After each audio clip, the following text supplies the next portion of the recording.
Hello అండి. Welcome back to my channel. అందరూ ఎలా ఉన్నారు? బాగున్నారా? నేను కూడా చాలా బాగున్నా. ఇవాళ సండే అనమాట. ఇక్కడ మా ఇంటి దగ్గరలో ఉన్న ఆంజనేయ స్వామి గుడికి వెళ్తున్నాం. ఊరికే వెళ్ళాలనిపించింది. సో ఇప్పుడు టైం 11 అవుతుంది. సో టిఫిన్స్ చేసేసాము. ఇప్పుడైతే ఆంజనేయ స్వామి గుడికి వెళ్తున్నాం అనమాట. ఇవాళ నేను యాక్చువల్గా మైసూర్ బోండా వెళ్దాం అనుకున్నా, కానీ మా బాబుకి కాఫ్ అనమాట. ఇంకా ఎందుకు ఆయిలీ ఫుడ్ అని చెప్పి వాళ్ళకి ఇడ్లీ తీసుకొచ్చి పెట్టేసామన్నమాట. అండ్ మేమైతే పులిహోర చేసుకున్నాం. సో మీరేం టిఫిన్ చేశారు కమెంట్ చేయండి. ఇవాళ సండే నేను నా డే అంతా బ్లాగ్ చేద్దాం అనుకుంటున్నా. సో కంటిన్యూ అవుతుంది. మీరైతే నా ఛానల్ని ఫస్ట్ టైం చూస్తున్నట్టయితే ప్లీజ్ లైక్ చేసి సబ్స్క్రైబ్ చేసుకోండి. Thank you. ఈ ఆంజనేయ స్వామి గుడి మా ఇంటికి దగ్గరలోనే ఉంటుందన్నమాట. ఒక 2-3 స్ట్రీట్స్ తర్వాత ఉంటుంది. సో ఎప్పుడు పూజారి గారు అయితే ఉండరు. నిన్న సండే కదా, అసలు ఎవ్వరూ లేరు, జనాలు కూడా అసలు ఎవరు లేరు అనమాట. సో మేము అంటే గేట్ వేసేసి ఉండిద్ది, తాళం వేరు, మనం గేట్ తీసుకొని లోపలికి వెళ్ళి దండం పెట్టుకొని మళ్ళీ గేట్ వేసుకొని వచ్చేసేయటమే. నేను మా ఇంటి దగ్గర చెట్లకి పూసిన పూలు తీసుకెళ్ళి పెట్టాను అనమాట. సో నేను ఎప్పుడు ఆంజనేయ స్వామి గుడికి వెళ్ళినా బయట ఒక ఆకు కోసుకొచ్చి, లేకపోతే తమలపాకులోనైనా అక్కడ ఉన్న బుట్ట అయితే ఇంటికి తీసుకొచ్చుకుంటాను. ఇప్పుడే గుడి నుంచి వచ్చాం అనమాట. ఇవాళ సండే కదా, మేమేం నాన్ వెజ్ ఏమీ వండుకోవట్లేదు. ఇవాళ నా ఫేవరెట్ అయిన సాంబార్ చేస్తున్నాను. యాక్చువల్గా ఇది భోజనాల్లో పెడతారు కదా, బెల్లం వేసి కొంచెం స్వీట్గా ఉంటే సాంబార్. అవి నేను ఈ సాంబార్ రెసిపీ విస్మయ్ ఫుడ్లో చూసాను అనమాట. సో అప్పటి నుంచి నాకు ఇది ఫేవరెట్ అయిపోయింది ఈ సాంబారు. నేనైతే కందిపప్పుని ఆల్రెడీ నానబెట్టేసాను. అండ్ ఫస్ట్ అయితే నేను పప్పుని కుక్ చేసుకుంటా, అంటే ఉడకబెట్టేసుకుంటా. ఆ ముక్కలు ఏమీ వేయకుండానే ఉత్తి పప్పుని ఫస్ట్ ముద్దపప్పు చేసుకుంటా, దాని తర్వాత ముక్కలన్నీ కట్ చేసుకుంటా.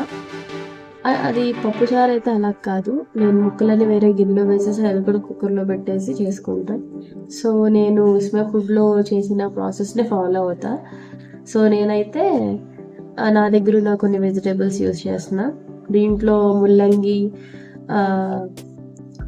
ఇంకా ఏమైనా ఉంటే అవి కూడా వేసుకోవచ్చు. నా దగ్గర ఇప్పుడు క్యారెట్, సొరకాయ, ములక్కాయ ఇవి ఉన్నాయి అనమాట. ముల్లంగి, బెండకాయ అవి కూడా లేవు. సో నేను ఈ మూడింటితోనే చేస్తున్నా. దీంట్లో బంగాళదుంప కూడా వేసుకోవచ్చు, ముక్కలు బాగుంటాయి. సో మీరు ఎప్పుడైనా ట్రై చేశారా ఈ బెల్లం సాంబార్ని? ఒకసారి ట్రై చేయండి, బాగుంటుంది చాలా. నేనైతే ఎప్పుడు ఒక 3 years బ్యాక్ అనమాట ఈ సాంబార్ రెసిపీని విస్మయ్ ఫుడ్లో చూశాను. ఇక అప్పటి నుంచి నాకు ఎప్పుడు ఇంకా పప్పుచారు రొటీన్ అయిపోతుంది, కొంచెం డిఫరెంట్గా చేద్దాం అన్నప్పుడు ఈ సాంబార్ అయితే ప్రిపేర్ చేస్తాను. దీనికి ఒక మసాలా కూడా ప్రిపేర్ చేసుకోవాల్సింది ఉంది. సో అది ఎలా చేయాలో చూద్దాము. ఇప్పుడు ఈ సాంబార్ రెసిపీ ఎలా చేయాలో చూద్దాం. సో ఈ పేస్ట్ చేసుకోవడానికి నేను ధనియాలు 2 స్పూన్స్, 1 స్పూన్ మినపప్పు, 1 స్పూన్ బియ్యము, 1 స్పూను పచ్చిశనగపప్పు, కొంచెం జీలకర్ర, కొన్ని ఎండుమిరపకాయలు, ఇవన్నీ నేను కొంచెం ఆయిల్లో వేసేసి ఫ్రై చేసేసుకుంటున్నా. నేను వేసిన ఎండుమిర్చి చాలా కారం ఉందన్నమాట. సో నేను అందుకే చాలా కొంచెమే వేసుకున్నా. అవసరమైతే సాంబార్ మరిగేటప్పుడు కారం వేసుకోవచ్చు. నేను కారం కూడా కొంచెం యాడ్ చేస్తాను.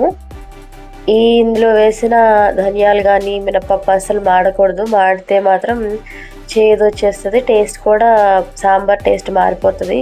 దోరగా వేయించుకోవాలన్నమాట, మంచి గోల్డెన్ కలర్ వచ్చే వరకు. ఎండుమిరపకాయలు కూడా నల్లగా అవ్వకూడదు, చక్కగా మంచి కలర్లో వచ్చిన తర్వాత తీసేసి దీంట్లోకి పచ్చి కొబ్బరి ముక్కలు యాడ్ చేసుకుంటున్నా. ఫ్రై చేసేటప్పుడు కూడా యాడ్ చేసుకోవచ్చు.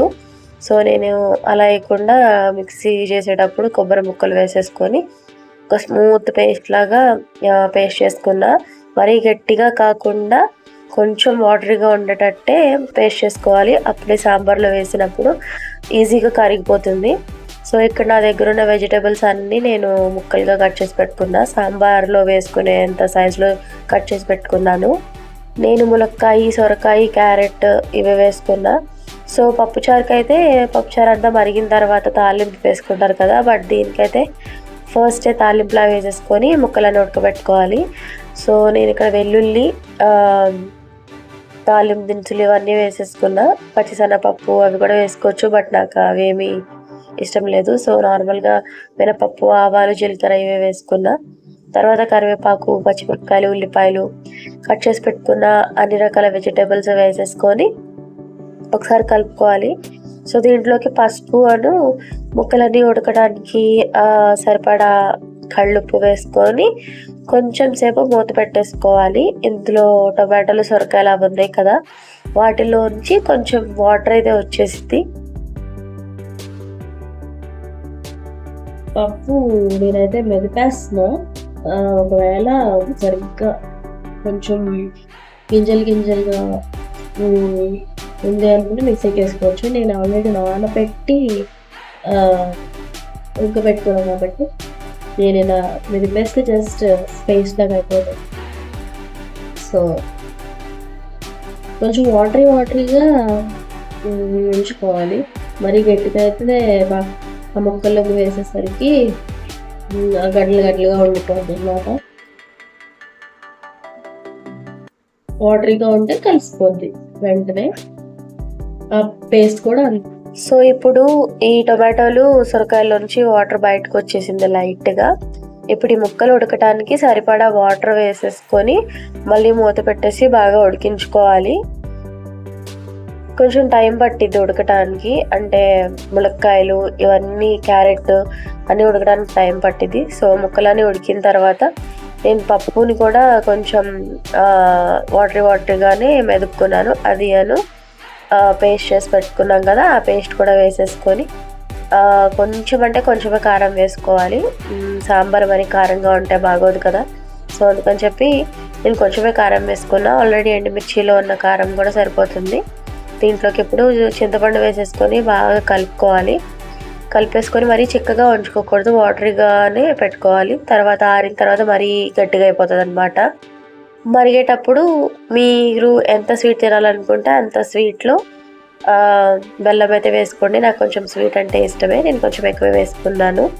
దీంట్లోకి అయితే నేను గార్లిక్ మిక్చర్ వేసుకొని తినేస్తున్నా.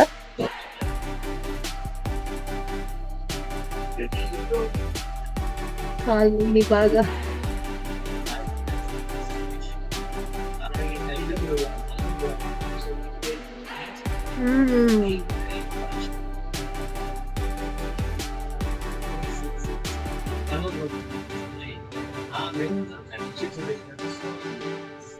నేను 1 వీక్కి సరిపడా ఇడ్లీ పిండి, అట్టు పిండి రుబ్బేసుకుంటాను అనమాట. సో నేను ఇది సాంబార్ కాసే మధ్యలోనే ఈ మినపప్పు, బియ్యం అవన్నీ నానబెట్టుకున్నా. ఎంతసేపు నానితే అంత మంచిగా పిండి బాగుంటుంది. సో నేను ఒక గ్లాస్కి 2 గ్లాసెస్ తీసుకుంటా. నేను వేసేది గ్రైండర్లో కాబట్టి 1:2 రేషియో తీసుకున్నాను. ఒక గ్లాస్ మినపప్పు అయితే 2 గ్లాసుల బియ్యము. సో మిక్సీలో అయితే 1కి 1.5 వేసుకుంటా.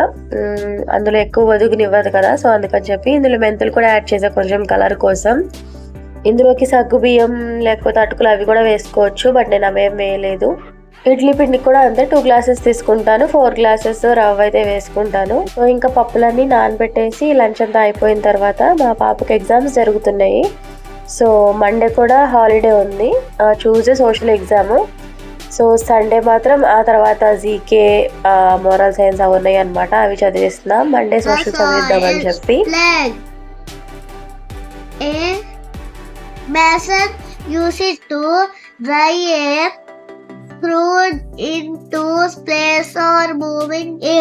సో ఇంకా ఇప్పుడైతే evening tea and snack time అనమాట. మా పాపకైతే బ్రెడ్ ఆమ్లెట్ చేసి ఇచ్చేసాను. సో ఇది చాలా సింపుల్గా చేసేసాను. ఎగ్లో ఉప్పు కారం వేసి బీట్ చేసేసి పెనం మీద వేసుకొని బ్రెడ్ పెట్టేసుకొని కాలిన తర్వాత ఇలా ముక్కలుగా కట్ చేసి ఇచ్చేసాను అనమాట. మా బాబుకి అయితే బ్రెడ్ ఆమ్లెట్ ఇష్టం ఉండదు, ఓన్లీ నార్మల్ ఆమ్లెట్టే వేసి బాబుకి అయితే ఇచ్చేసాను. ఇది చాలా సింపుల్, టేస్ట్ కూడా బాగుంటుంది, మా పిల్లలకి చాలా ఇష్టం కూడా.